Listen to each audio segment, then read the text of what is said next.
નમસ્તે મિત્રો, મારું નામ છે ડૉક્ટર ગૌતમ માકડિયા. શાશ્વત હોસ્પિટલના ફાઉન્ડર અને ડિરેક્ટર તરીકે તથા એક મેડિકલ ઓન્કોલોજીસ્ટ તરીકે હું ફરજ બજાવું છું.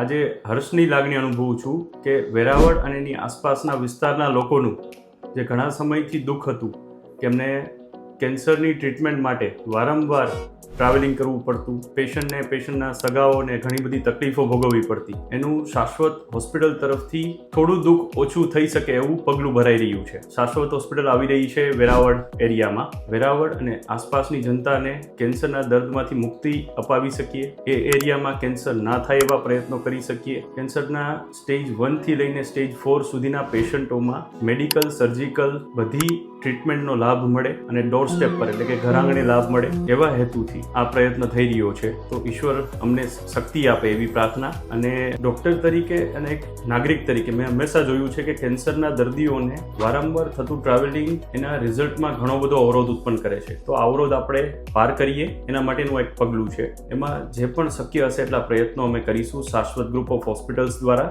અને એમાં સોસાયટીનો પણ સહયોગ મળી રહે એવી અપેક્ષા રાખીશું. અને એક વસ્તુ એ પણ કહીશ કે આપણે ખાલી કેન્સરની ટ્રીટમેન્ટ કરવા માટે આ સેન્ટર નથી. કેન્સરના જોરને રોકવા માટે, કેન્સરને આપણા સમાજને હેરાન કરતો અટકાવવા માટે આ પગલું ભરાઈ રહ્યું છે. એટલે કે કેન્સર પ્રિવેન્શન, કેન્સરના સ્ક્રીનિંગ, કેન્સરના અર્લી ડિટેક્શન ઉપર પણ આપણે એટલો જ ભાર દેવાનો છે. અને એમાં ફરીથી તમારો સહયોગ માંગુ છું. ધન્યવાદ.